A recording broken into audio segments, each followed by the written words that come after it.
ಜಿಲ್ಲೆಯ ಅರ್ಕಲಗೂಡು ತಾಲೂಕಿನ ಕೌಟುಂಬಿಕ ಕಲಹವೊಂದು ಬೀದಿಗೆ ಬಂದಿದ್ದು ಫೇಸ್ಬುಕ್ ಮೂಲಕ ಪರಿಚಯವಾದ ಯುವಕನನ್ನ ಮದುವೆಯಾಗಲು ಯುವತಿಯೊಬ್ಬಳು ತನ್ನ ಪತಿ ಹಾಗೂ ಮಗುವನ್ನ ಬಿಟ್ಟು ಪರಾರಿಯಾಗಿರುವ ಘಟನೆ ನಡೆದಿದೆ. ಈ ಘಟನೆಯು ಹಲವು ತಿರುವುಗಳನ್ನು ಪಡೆದುಕೊಂಡಿದ್ದು ಪತಿ ಮತ್ತು ಪತ್ನಿ ಪರಸ್ಪರ ಗಂಭೀರ ಆರೋಪಗಳನ್ನು ಅರಿತುಕೊಂಡು ಬೀದಿ ರಂಪಾಟ ಮಾಡಿಕೊಂಡಿದ್ದಾರೆ. ಸಂತ್ರಸ್ತ ಪತಿ ಪ್ರಕಾಶ್ ಮಾತನಾಡಿ, ಏಪ್ರಿಲ್ 2ರಂದು ಗುರುವಾರ ಆಸ್ಪತ್ರೆಗೆ ಹೋಗಿ ಬರುವುದಾಗಿ ಹೇಳಿ ಹೋದ ಹರ್ಷಿತಾ ಚಿಕಿತ್ಸೆ ವಿಳಂಬವಾಗಿದೆ ಎಂದು ಸ್ನೇಹಿತೆಯ ಮನೆಯಲ್ಲಿ ಉಳಿದುಕೊಂಡಿದ್ರು. ಆದರೆ ಮಾರನೇ ದಿನವೂ ಮನೆಗೆ ಬಾರದೆ ಫೋನ್ ಕರೆಗಳನ್ನು ಸ್ವೀಕರಿಸದೆ ನಾಪತ್ತೆಯಾಗಿದ್ರು.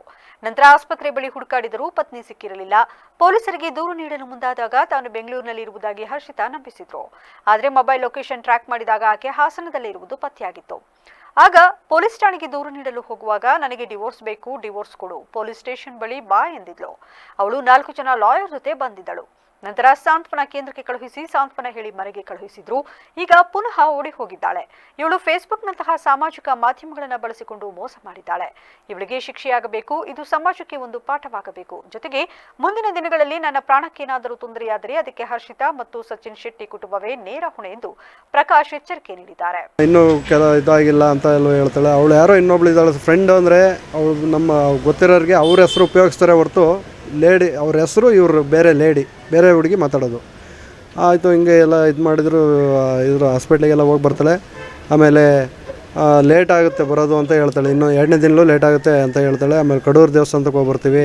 ಕಡೂರಿಗೆ ಯಾಕೆ ಹೋಗ್ತಿದ್ದೀರಾ ಅಂದರೆ, ಹಿಂಗೆ ಪಾಪಗೆ ಹುಷಾರಿನಿಲ್ವಲ್ಲ, ನಮ್ಮ ಪಾಪಗಲ್ಲ, ಅವಳ ಫ್ರೆಂಡ್ ಪಾಪಗೆ ಹುಷಾರಿನಿಲ್ಲ, ಅದಕ್ಕೋಸ್ಕರ ಹಿಂಗೆ ಹೋಗ್ತೀವಿ ಅನ್ನೋದಕ್ಕೆ ಬೇಕಾದ್ರೆ ಮಾತಾಡಿ ಅವ್ರ ಕೈಲಿ ಅಂತ ಬೇರೆ ಒಂದು ಹುಡುಗಿ ಮಾತಾಡುತ್ತೆ ಸರ್. ಅವಳ ಹೆಸರು ಶೀತಲ ಏನೋ ಹೆಸರು ಬರುತ್ತೆ.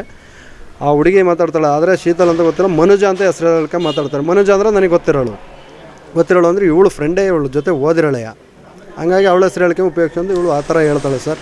ಆ ಥರ ಹೇಳ್ಬಿಟ್ಟು ಅವತ್ತು ಬರಲ್ಲ ಸರ್. ಅವತ್ತು ಕಡೂರಿಗೆ ಹೋಗಿ ಉಳ್ಕೊತೀವಿ. ಬೆಳಗ್ಗೆ ಶುಗರ್ ಟೆಸ್ಟ್ ಮಾಡಿಸ್ಬೇಕು, ಬೆಳಗ್ಗೆ ಹಾಸ್ಪಿಟ್ಲಿಗೆ ಹೋಗಿ. ಹರ್ಷಿತಾ ಅವರ ಅತ್ತೆ ಮಾತನಾಡಿ, ಅನಾರೋಗ್ಯದ ನೆಪ ಹೇಳಿ ಆಸ್ಪತ್ರೆಗೆ ಹೋಗಿ ಅಲ್ಲಿಂದಲೇ ಓಡಿ ಹೋಗಿದ್ದಾಳೆ. ನಂತರ ಮನೆಗೆ ಕರೆದುಕೊಂಡು ಬಂದಾಗ ಅಷ್ಟೇ ಅಲ್ಲದೆ ಮಧ್ಯರಾತ್ರಿ ನೀರಿಗೆ ನಿದ್ದೆ ಮಾತ್ರೆ ಬೆರೆಸಿಕೊಟ್ಟು ನನ್ನ ಮಗ ಪ್ರಜ್ಞೆ ತಪ್ಪುವಂತೆ ಮಾಡಿ ಅಲ್ಲಿಂದ ಎಸ್ಕೇಪ್ ಆಗಿದ್ದಾಳೆ. ಹೋಗುವಾಗ ಮನೆಯಲ್ಲಿದ್ದ ಒಡವೆ ಮತ್ತು ಹಣವನ್ನು ದೋಚಿಕೊಂಡು ಹೋಗಿ ಈಗ ಇನ್ನೊಬ್ಬನ ಜೊತೆ ಮದುವೆಯಾಗಿದ್ದಾಳೆ ಎಂದರು. ಆಮೇಲೆ ಯಾಕೆ ಹೋಯ್ತೀಯ, ಏನೇ ಹಿಂಗೆ ಯಾಕೆ ಬರೋದಿಲ್ಲ ಅನ್ನೋ ಹೋಯ್ತಿಗೆ ಅಲ್ಲಿದ್ದೆ ಇಲ್ಲಿದ್ದೆ ಇಷ್ಟೊತ್ತಾಯ್ತು, ಇಂಗ್ಲೀಷ್ ಏನೈತೆ, ನನಗೆ ಅದೈತೆ ಇದೈತೆ ಅಂತ ಕಂತೆ ಪಂತೆ ಅಂದ್ಕೊಂಡು ಹೇಳ್ಕೊಂಬಂದ್ಲು. ಹೇಳ್ಕೆ ಬಂದ್ರು ಅವತ್ತು ಇವನಿಗೆ ಬತ್ತೀನಿ ಅಂತ ಹೇಳ್ಬಿಟ್ಟು ಆಮೇಲೆ ಇನ್ನೊಂದಪ್ಪವ ನನಗೆ ಡೈವರ್ಸ್ ಕೊಡು, ನನಗೆ ಬರೋಕ್ಕಾಗಲ್ಲ ಅಂತವ ಬ್ಯಾಂಕಿಗೆ 12 ಗಂಟೆಯಲ್ಲಿ ಆ ಮಿಂಡ್ಗಾರನ ಕರ್ಕೊಬಂದವಳೆ. 12 ಅವನ ಹೆಸರು ಚಂದನ್ ಸೆಟ್ಟು ಯಾವನ್ ಸೆಟ್ಟು ಮನೆ ಹಾಳ್ಬಿದ್ದು ಹೋಗ. ಅವನಿಗೆ ಕರ್ಕೊಬಂದು ಗಂಡನ ನೆನ್ಕೊಂಡಿಲ್ಲ, ಗಂಡನಿಗೆ ಫೋನ್ ಮಾಡಿಬಿಟ್ಟು ಹೇಳ್ಬಿಟ್ಟು ಅವನನ್ನು ಕರ್ಕೊಬಂದು 11 ಲಕ್ಷ ಕೊಟ್ಟಿದ್ದೀನಿ ನಾನು ಒಡವೆ ಬಿಡ್ಸೋಕ್ಕೆ ಪ್ರಕಾಶಣ್ಣ. ಹರ್ಷಿತಾ ಅವರ ತಂದೆ ಶಿವಾನಂದ್ ಮಾತನಾಡಿ, ಅಳಿಯ ಪ್ರಕಾಶ್ ಮಗಳನ್ನು ಚೆನ್ನಾಗಿ ನೋಡಿಕೊಳ್ಳುತ್ತಿದ್ರು. ಆರೋಗ್ಯ ಸರಿಯಿಲ್ಲ ಎಂದು ಆಸ್ಪತ್ರೆಗೆ ಹೋಗಿ ಬರುತ್ತೇನೆ ಎಂದು ಹೋದವಳು ಈ ರೀತಿ ಕೆಲಸ ಮಾಡಿ ಮದುವೆ ಮಾಡಿಕೊಂಡು ಹೋಗಿದ್ದಾಳೆ. ಈಗ ಎಲ್ಲಿದ್ದಾಳೆ ಎಂಬ ಮಾಹಿತಿಯೂ ನಮಗಿಲ್ಲ ಎಂದು ಬೇಸರ ವ್ಯಕ್ತಪಡಿಸಿದ್ದಾರೆ. ನಮಗೆ ಮಗಳು ಯಾರು ಹರ್ಷಿತಾ ಅನ್ನೋಳು. ಏನಾಯ್ತು ಹೇಳಿ, ನಿಮ್ಗೆ ಗೊತ್ತಿತ್ತ?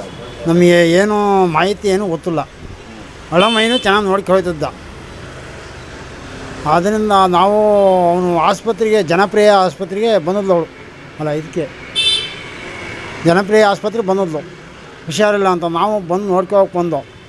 ಆಗ ಹುಷಾರಿಲ್ಲ ಜೊತೆಲಿ ಹೋದ ಊರಿಗೆ ಹೋದಾಗ ಊರಲ್ಲಿ ನಮ್ಮ ಬಾವನ ಇದು ಮನೆ ಆಯ ಇತ್ತು. ಆಯದಲ್ಲಿ ಅವಳೇ ಆಯ ಮುಗಿದ ಮೇಲೆ ಹಾಸನಕ್ಕೆ ಬಂದವಳೆ. ಬಂದು 3 ದಿವಸ ಇದ್ದಾವಳೆ. ದೇವಸ್ಥಾನಕ್ಕೆ ಹೋಗಿದ್ದೀನಿ ಅಂತ ಎಲ್ಲ ಹೇಳ್ಕೊಂಡು 3 ದಿವಸ ಚೆನ್ನಾಗೇ ಇದ್ರು ಒಳಮಯ್ಯ.